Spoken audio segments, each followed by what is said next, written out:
제가 어렸을 때 국민학교 때 취미가 국민학교 아실까요? 요즘은 초등학교죠. 우표 수집하는 일이었는데요. 당시 기념 우표, 예를 들면 대통령 취임 기념 우표 이런 것들 발행을 했습니다. 아무 데서나 살 수 있는 건 아니었고 우체국에 가면 그 발행하는 당일날 그것도 새벽에 가서 줄을 섰다가 사야 됐어요. 아니면 자칫 못 살 수도 있는 그런 상황이었기 때문에 밤에 한 12시경 되면 자다가 일어나서 이제 우체국에 가서 밤을 새웁니다. 그 앞에 줄을 선 채로 매우 춥고 또 지루한 그런 시간을 견디고 새벽이 되면 우표 사가지고 집으로 돌아왔는데 지금 생각은 그때 왜 그랬을까 도대체 이해가 안 되는 행동을 했었습니다. 그 어린 아이가 가장 중요한 게 바로 아마 그거였던 것 같아요. 우표가 나올 때만 되면 며칠 전부터 이제 가슴이 설레이고 그리고 잠도 안 자고 추운데 견뎌가면서 했던 일이 지금도 기억이 납니다. 어린아이 마음이죠. 여러분에게는 어떤 일이 우선순위가 되고 가장 중요한 일이 저마다 다 있겠죠. 각자 다른 모양과 어떤 내용을 가지고 있을 것이라 생각이 됩니다만 우리 하나님은 어떠실까요? 하나님은 하나님에게 무엇이 가장 중요하실까? 자, 이런 얘기하면 벌써 무슨 얘기 나올 거다 짐작이 되시겠죠. 사람들은 일 중심적인 사람이 있고 관계 중심적인 사람이 있습니다. 우리 하나님은 자칫 일 중심적인 분, 일 중독자가 아닌가 그런 생각이 들 정도로 우리 창세기부터 계시록까지 쉬지 않고 일하시는 하나님 이런 표현이 나오고 또 이스라엘을 지키시되 졸지도 않고 주무시지도 않고 일하며 무슨 일이죠? 지키시는 일을 하시는 하나님 이렇게 나오기 때문에 하나님은 일 중심 아닌가 싶지만 그 일의 내용이 누구를 위한 일입니까? 자녀를 위한 일, 구원받은 자녀와 구원받을 자녀를 위한 일이죠. 따지고 보면 하나님은 일 중심이 아니고 관계 중심입니다. 한 사람의 구원 그리고 구원받은 자의 믿음을 세워서 더 가까운 그리고 돈독한 관계를 맺고자 하나님이 일하시기 때문에 그렇습니다. 하나님은 무슨 말인가? 사람을 위해서 하나님은 일하십니다. 하나님에게 무엇이 가장 중요한가? 여러분이 가장 중요하시답니다. 21세기에는 천재 한 사람이 10만 명을 먹여 살린다고 합니다. 과거에는 수십만 명이 군주 한 사람을 먹여 살리는 그런 구조였죠. 지금은 탁월한 인재 한 명이 10만에서 20만 명을 먹여 살린다고 하죠. 우리 대한민국에 자원이 있습니까? 없지만 대부분 다 대기업이 한국을 먹여 살리는 그런 형국입니다.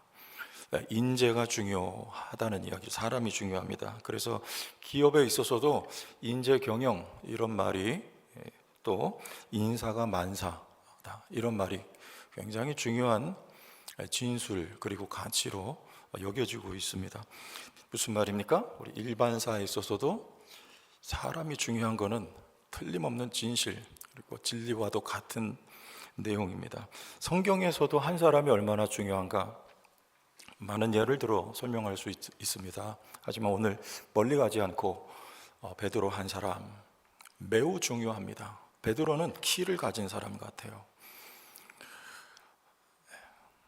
베드로를 통해서 오순절 성령이 임하신 이후에 첫 번째 설교 베드로를 통해서 첫 번째 안진뱅이를 일으켰던 이적 베드로를 통해서 여기 지금 이방으로 복음이 전해지는데 실은 그 메인 주자는 사도 바울이었습니다. 이 사도 바울 이전에 그 물꼬를 튼 사람 첫 번째 누구입니까? 베드로예요. 이 베드로 한 사람이 중요하다는 거예요.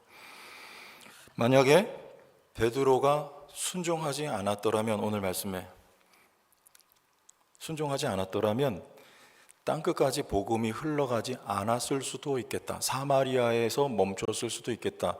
이것이 저의 상상이에요. 그만큼 중요한 일이었습니다. 베드로 한 사람이 역할을 다해 줌으로써 복음이 땅끝까지 흘러갈 수 있는 단초를 제공할 수 있게 되었던 것이죠. 그래서 하나님은 이 사람을 이렇게 중요하기 때문에 끊임없이 사람을 하나님 변화시키세요. 사람을 붙들고 설득하고 씨름하기도 하시고 그 사람을 위해서 하나님이 일하신다. 믿음이 없었던 사람에게 믿음을 주시고 믿음 있는 자의 믿음을 강화시켜 주시는 이유입니다. 하나님은 사람을 통해서 일하신다. 우리 다 잘 아는 이야기죠. 그래서 하나님께서 하시는 일, 사람을 변화시키시는 일입니다. 휴스턴 서울교회 현재 담임 목사님은 이수관 목사님이란 분인데요. 이분도 한국에서 서울대 출신이고 대기업에 근무하던 분이에요. 직장이 좋습니다. LG전자인가 거기. 근데 직장을 다니다가 마음에 안 들었어요. 거기서부터 이제 문제가 시작이 된 거예요. 직장을 그만두고자 하니 대안이 없죠. 대안이 없어요. 그래서 마지못해 직장 생활을 하는데 참 괴로웠다 해요. 그때 이제 부인이 먼저 교회를 다니기 시작을 했고, 교회를 다녀온 부인이 어느 날 그런 말을 하더래요. 여보, 목사님이 당신 보고 싶어 하신대. 근데 우리 같으면 어떻게 하겠어요? 안 믿는 남편들이라면 귀등으로도 안 듣죠. 근데 그 말이 들리더래요. 내가 누군데 나를 보고 싶어 하는 사람이 있다. 내가 거절할 수 없겠다. 이런 생각이 들더래요. 벌써 이게 범상치 않죠? 하나님 일하시는 거예요. 그리고 그 다음 주부터 양복을 갖춰 입고 교회를 나갔는데 어떤 분이 이수관 목사님한테 그러더래요. 당신 목사가 아니었죠? 평신도도 아니었고 처음 교회 나갔는데 당신 얼굴을 보니까 수심이 가득하다. 어떤 고민이 있는지 내가 모르겠지만 하나님 앞에 기도해 보시라. 기도는 하나도 땅에 떨어지지 않는다. 다 응답된다. 쌓였다가. 그 말을 듣는데 동굴 속에 빛이 들어오는 것처럼 마치 그런 느낌이 들었다는 거예요. 이것도 범상치 않아요. 하나님 일하시는 것 같아요. 그리고 그 처음 교회를 나간 그분이 그 다음날 새벽부터 새벽 기도를 그래서 시작을 했대요. 1년 동안 하루도 빠지지 않고. 여러분, 그러기 쉽지 않죠? 이거 뭔가 이상한 거죠, 벌써. 제가 표현을 이상하다고 했지만 하나님이 일하고 계신 거 아니겠어요? 여러분, 믿음은 하나님이 주시는 것 같아요. 그러니까 하나님이. 그리고 나서 성경을 읽기 시작했어요. 근데 성경이 여러분 재밌습니까? 솔직히 잠 안 올 때 보는 용도 아니에요. 이거 수면제보다 효과가 더 좋지 않습니까? 낳고 거기 읽어보세요. 눈이 감겨요. 근데 그렇게 재밌더래요. 성경이. 복음서를 다 읽고 사도행전 지나서 로마서를 보는데 거기서 깨졌어요. 하나님 앞에 눈물을 쏟으면서 내가 하나님이라고 하는 존재를 지금껏 살면서 거부해왔고 알고 보니까 로마서 보니까 내가 그렇게 큰 죄인이었더라. 그리고 나서 여러분 야간 직장을 다니니까 야간 신학에서 신학을 공부하고 목회자가 됐어요. 하나님은요 사람을 변화시키는 일을 언제나 하십니다. 구약에도 하나님이 사람을 변화시키는 일을 하시고 지금도 변화시키는 일을 하나님이 하시는데 여러분 이 고넬료라고 하는 사람은 로마의 백부장. 이 백부장은 로마의 군인들은 사병은 이방인도 할 수가 있어요. 그런데 이 지휘관은 로마 사람이 아니면 할 수가 없어요. 그러니까 그 자부심이 굉장한 사람이었습니다. 근데 그 부족함이 없는 사람이에요. 이 사람이 뭐가 부족해서 여기 성경에 보니까 하나님을 경외하는 사람이라고 나올까요? 그리고 그가 선을 자선을 베풀면서 특히 하나님 앞에 시간을 정해놓고 유대인처럼 말해요. 마치 기도했던 사람이라고 성경은 오늘 말씀을 하고 있습니다. 누가 일하시는 겁니까? 지금 베드로를 통해서 하나님이 일하시기 전에 하나님이 지금 사전 작업을 다 해놓고 있는 거예요.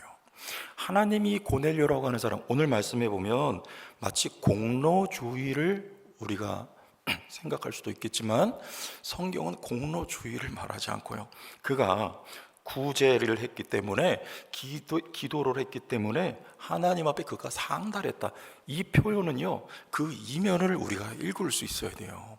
그러할 수 있도록 누가 일하셨다? 하나님이 고넬료에게 일하셨다는 말씀이에요. 여러분, 하나님은 사람을 변화시키십니다. 하나님 일하실 때 혼자 하시지 않습니다. 사람과 함께, 사람을 통해서, 반드시요, 이거는 반드시 하나님 그렇게 일하세요.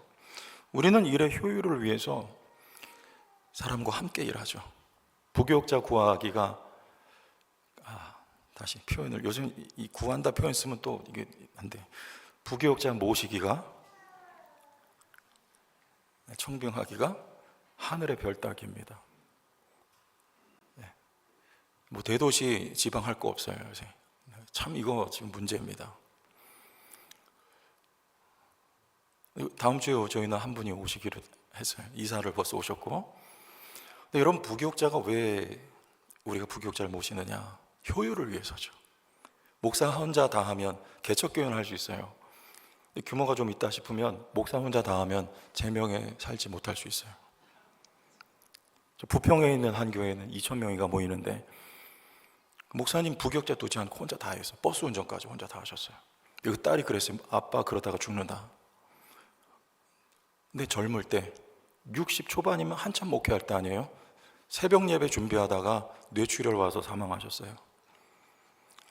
지혜롭지는 않은 것 같아요. 열심도 좋은데 효율을 위해서 할 수 있는 일은 내가 집중하고 나머지는 맡겨서 효율을 위해서 우리는 사람과 함께 일하지 않습니까? 하나님은 그런 이유가 아니고, 하나님은 혼자서도 얼마든지 효율적으로 일하실 수 있어요. 하지만 하나님은 첫째, 우리를 사랑하셔서, 두 번째, 우리를 기르기 위해서, 세 번째, 우리와 함께 영광을 나누기 위해서 우리와 함께 하신답니다. 사랑하는 사람하고는 어떻습니까? 제가 제일 답답해 보이는 게 두 발 자전거 말고 2인승 있죠? 있어요, 없어요? 2인승 타는 거 보면요, 전 세상 답답해요. 그 돈 들여서 왜 그거 하는지 모르겠어요. 아니, 혼자 타면 속도도 낼 수 있지, 내가 핸들 방향 틀어서 맘대로 갈 수 있지. 근데 2인승은요 그게 잘 안 되잖아요. 대답 안 하시는 거 보니까 안 타보신 거죠? 그건 가려는 대로 가냐, 답답해, 속도도 안 나죠.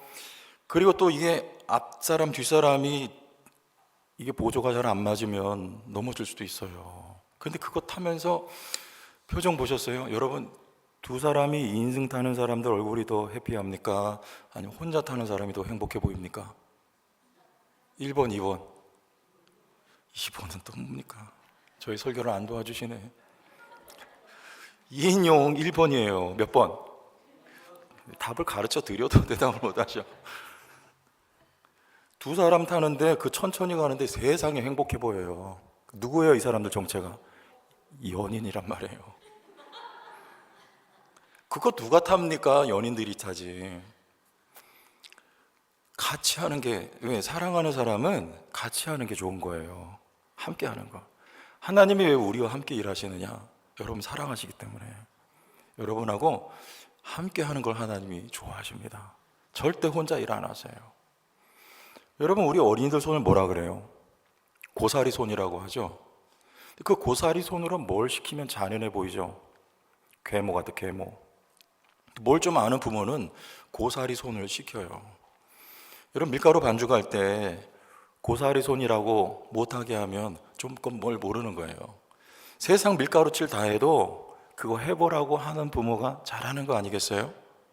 그거 하면서 경험을 하고 배우고 성취감을 느낄 수 있도록 해주는 거예요. 우리 하나님 왜 우리와 함께 일하길 원하시는가? 하나님 우리의 성장을 바라십니다. 우리는 사역하면서 성장해요. 잘 해서가 아니에요.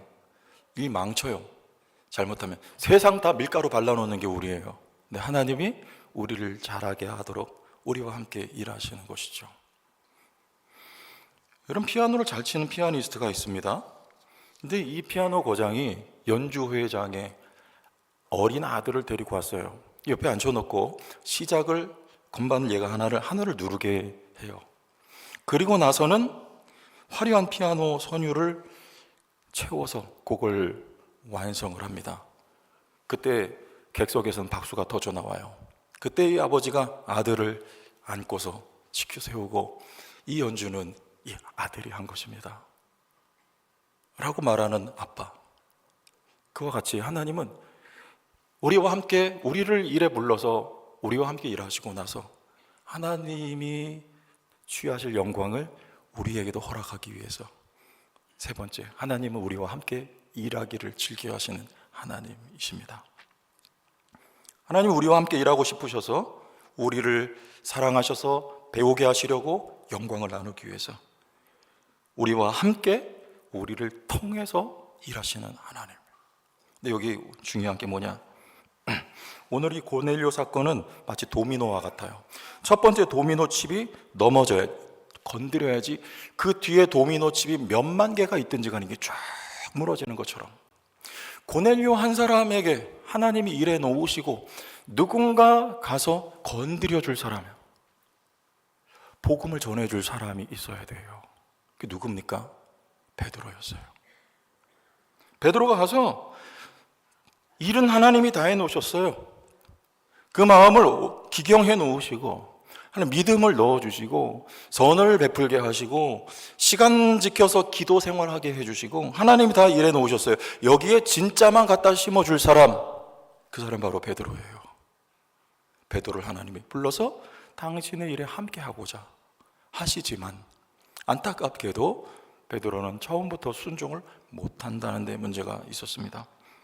베드로에게는 편견이 있었고 고정관념이 견고했습니다. 베드로가 기도하는 가운데 비몽사몽간에 하늘에서 먹어서는 안 될 짐승들이 내려왔습니다. 우리 구약 성경에 보면 먹어도 될 짐승과 먹어서는 안 되는 짐승이 나뉘어져 있죠. 예를 들면 소, 새김질을 하고 쪽이 갈라져 있다. 그러면 그거는 정결한 짐승으로 먹을 수 있습니다. 반대로 우리가 좋아하는 돼지고기, 이거는 새김질을 하지 않고 쪽이 갈라져 있지 않습니다. 그래서 이거 먹어서는 안 되는 거예요. 저는 삼겹살을 더 좋아해요. 훨씬 맛있어요.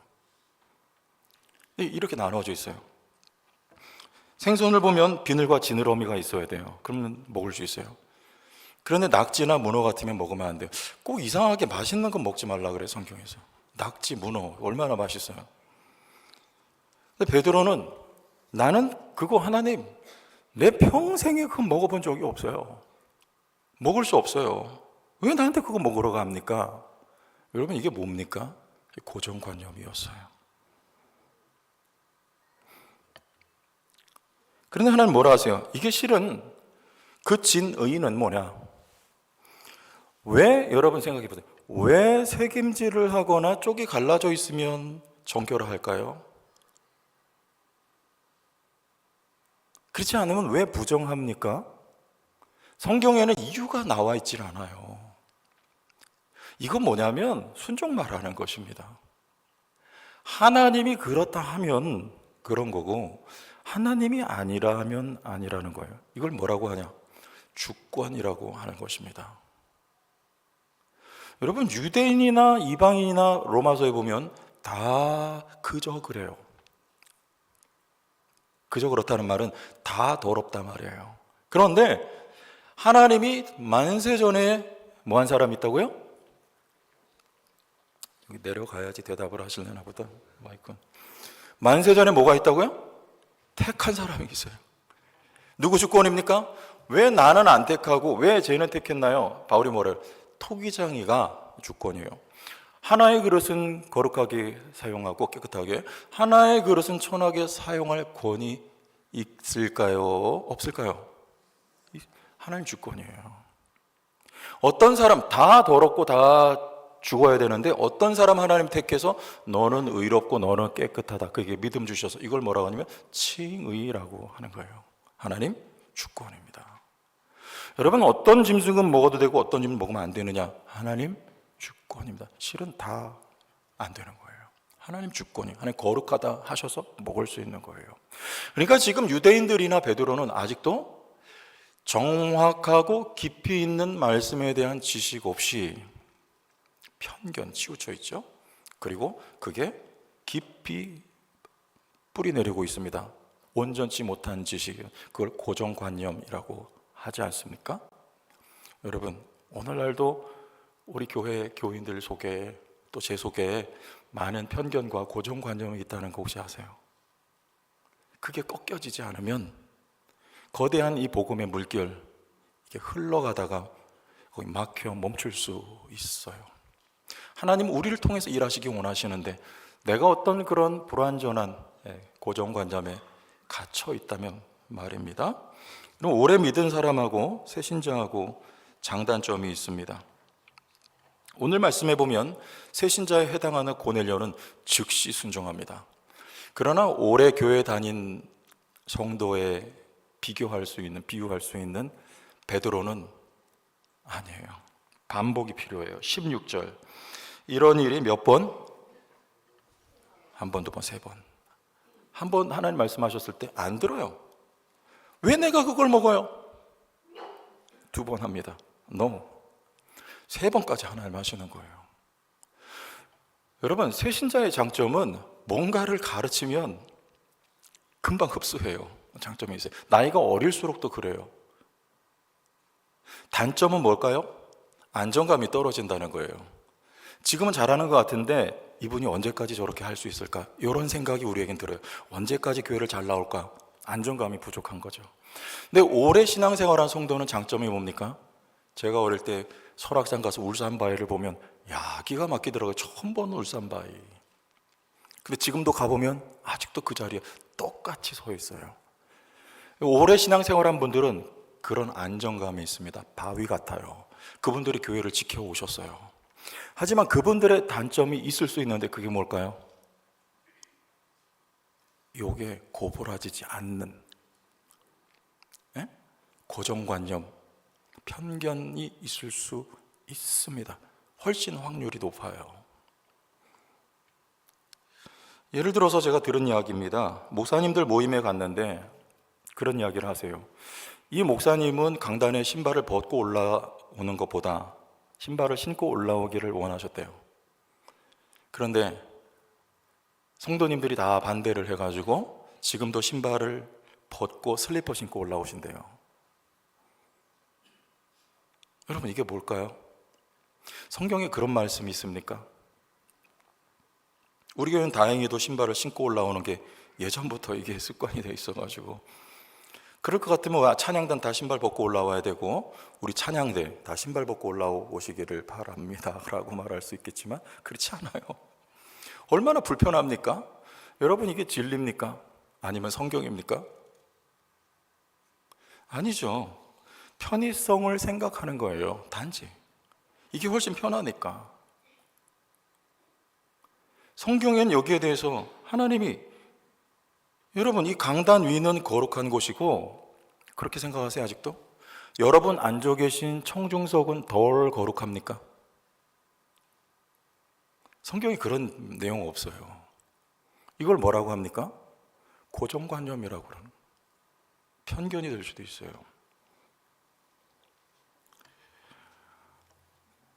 교회를 오래 다닐수록 이런 전통 그리고 인습, 편견에 묶인 고정관념이 견고하게 뿌리내릴 가능성이 많습니다. 이것이 죄라서 제가 정죄하려고 하는 게 아니고요. 과학적인 근거가 있어요. 우리 인간의 뇌는 늘 하던 대로 작동하는 것을 좋아한다고 해요. 하던 대로. 습관대로요. 그렇지 않으면 불편해한대요, 우리 뇌가. 그래서 습관대로, 하던 대로. 저희 아파트에서 교회를 오려면 왼쪽으로 와도 되고 오른쪽으로 와도 되거든요. 저는 처음부터 사택에 들어갔을 때부터 왼쪽으로 와 버릇을 했어요. 근데 여기가 그 차량들이 많이 다니기 때문에 불편할 때가 많습니다. 서로 이렇게 마주치면 초보 운전 많잖아요. 그러면 약간 인상을 쓰게 되기도 하고, 그래서 그때마다 제가 마음먹기를 내가 절대는 일로 안 온다, 다음부터는 오른쪽으로 간다. 하지만 무의식적으로 핸들을 왼쪽으로 돌려요.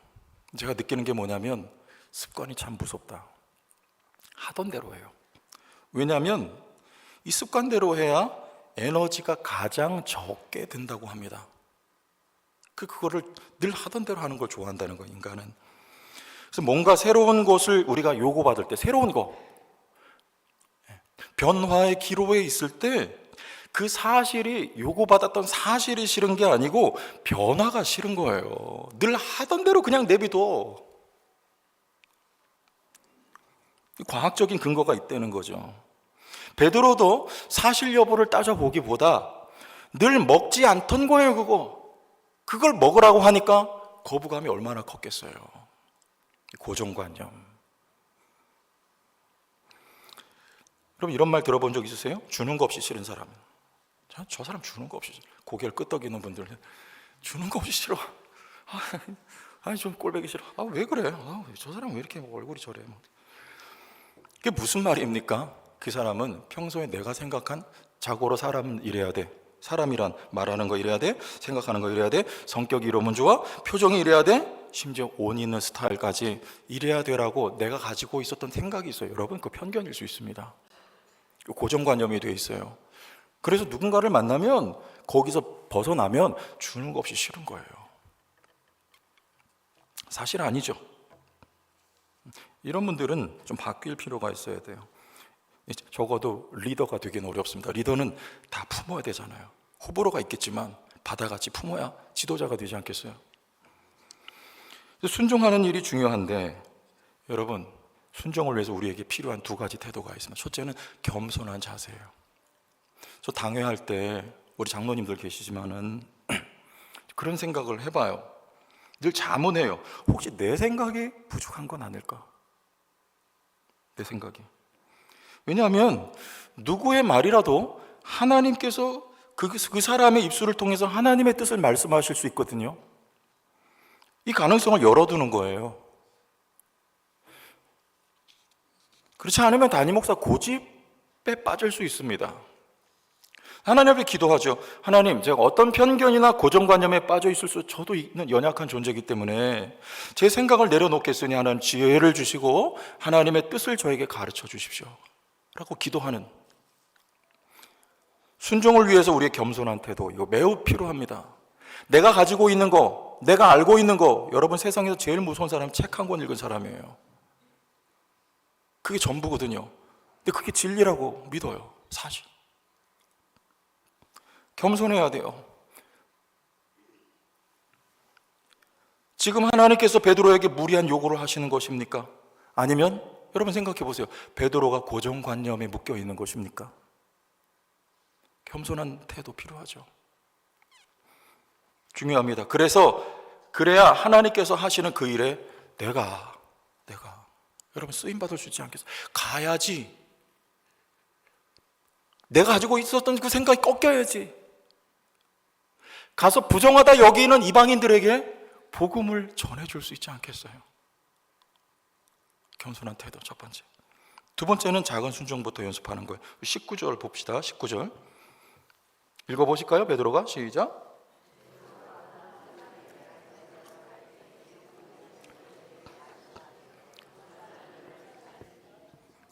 두 사람이 누굽니까? 고넬료가 실은 세 사람 보냈어요. 하인을 하나로, 그리고 동행했던 지휘관 하나, 두 사람이라고 여기는 표현을 합니다. 고넬료가 베드로에게 지금 요청하기 위해서 보냈던 사람들이에요. 그런데 이들을 누가 기억한다는 거예요? 성령께서 그에게 말씀하신, 두 사람이 너를 찾은. 성령께서 이미 이 작은 두 사람, 말하자면 엑스트라와 같습니다. 여러분, 엑스트라가 차지하는 비중이 얼마큼입니까? 하지만 아무리 사소한 역할, 사소한 대사도 엑스트라가 없으면 드라마가 완성될 수 없는 거예요. 여기 엑스트라 같은 이 두 사람의 순종, 성경은 여기에도 주목을 하고 있습니다. 여러분, 우리가 하나님 앞에 드리는 작은 것, 나는 때가 되면 큰 순종할 거야, 그런 법은 없습니다. 작은 일에 충성하지 않는데 어떻게 큰 일에 충성합니까? 하나님 거기 맡기잖아요. 여러분, 작은 일에 순종하는 이 연습과 훈련이 우리에게 꼭 필요해요. 지난주에 설교에 제가 방향성 이야기했습니다. 동쪽과 서쪽으로 가는 우리 인생과 우리 교회 여러분 목장, 여러분 일에 순종하는 거 작은 것부터 하면 돼요. 의식하는 거예요. 내가 몇 걸음을 걸었나 보다 지금 내 의식이 바뀌는 거, 내가 왜 사는가, 우리 목장은 무엇을 위해 모임을 하는가, 우리 성도교회는 무엇을 위해 이 자리에 있는가, 방향성을 항상 의식하는 거, 이 작은 일에 순종하는 거 아니겠습니까? 우리 교회 목자들만의 밴드가 있습니다. 이 밴드라는 건 우리 뭐라고 할까요? 서로 커뮤니케이션 할 수 있는 그런 가상의 공간이 있습니다. 근데 거기 누군가 글을 올리면 댓글을 좀 이렇게 달아달라, 이런 요구를 서로 하고 있어요. 근데 저도 잘 못하는 거 사실이에요.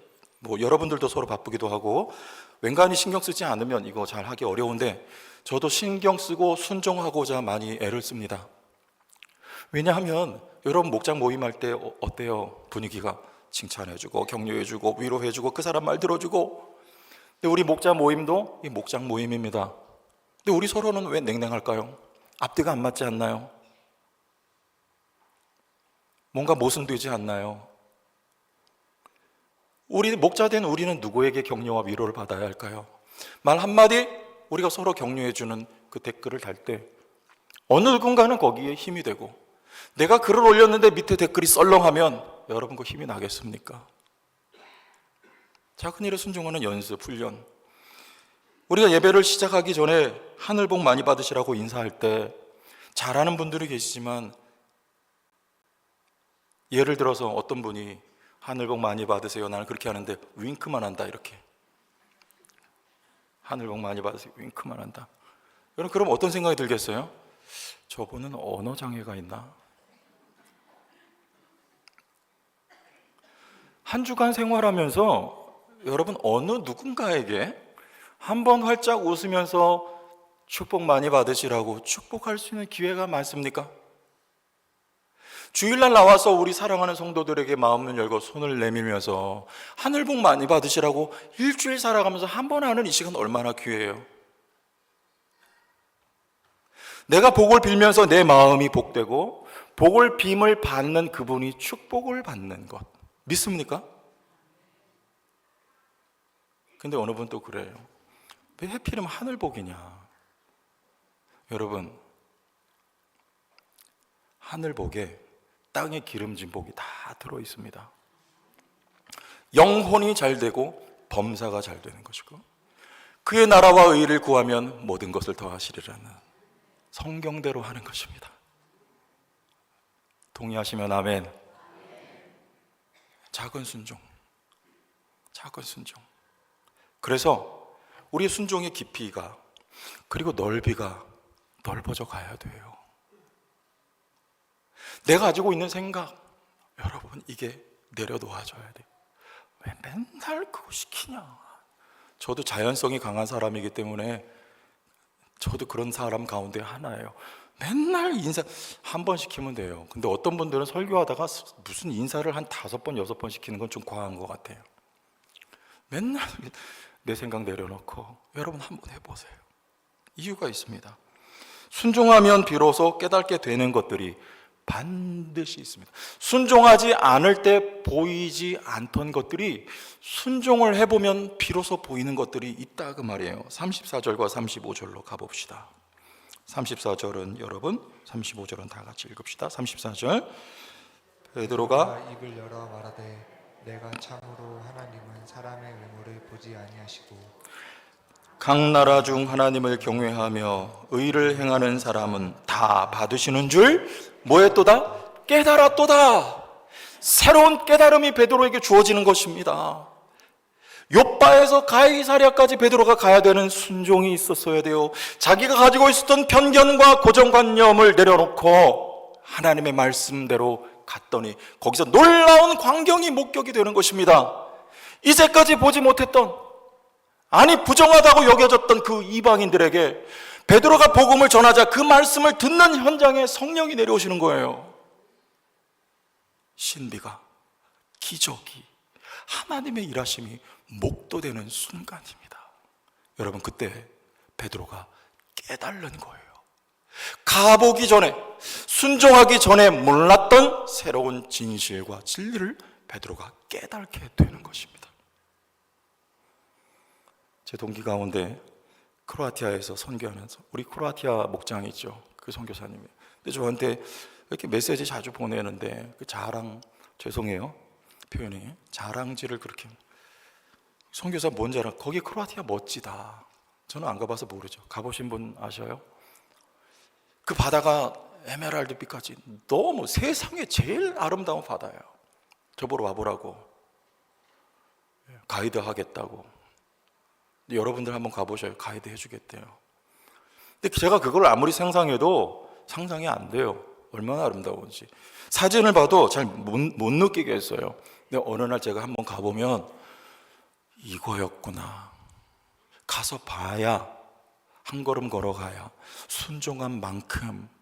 여러분, 기독교 진리는 이해하고 믿는 내용이 아니고 믿고 순종하고 나서 이해가 되는 것이 바로 기독교 진리요, 신학자들이 신학하는 방법이에요. 여러분, 믿고 순종하면 그때부터 깨달아지고 새롭게 보이는 내용들이 있습니다. 순종이 중요한 거예요. 겸손한 자세, 작은 일에 해보는 순종. 어때요? 여러분 한번 하시지 않겠습니까? 일부보단 좀 낫네요. 저는 작게 잔잔하게 하지만 여러분 대답은 크게. 어때요? 한번 2026년에 그런 한 해가 되기를 원하지 않습니까? 원하십니까? 그래, 하나님이 여러분을 통해서 하나님의 일이 진행되게 하십니다. 말씀을 마치려고 합니다. 쇼팽의 발라드 4번이란 곡이 있는데요, 이 곡은 시작이 애매한 곡으로 알려져 있다고 해요. 유명해요. 왜 애매하냐면 모호한 시작을 한다고 해요. 모호한 시작. 곡이 시작되기 전에 이미 흐르고 있었던 이야기를 조용히 연주하는 사람이 이어가는 듯한 느낌의 곡. 2015년 쇼팽 국제 피아노 콩쿠르 대회에서 우승을 했던 조성진이라고 하는 잘생긴 피아니스트가 있어요. 이 사람이 이 곡을 이렇게 해설했는데요, 우리 영상 짧은 거 하나 보고 갑시다.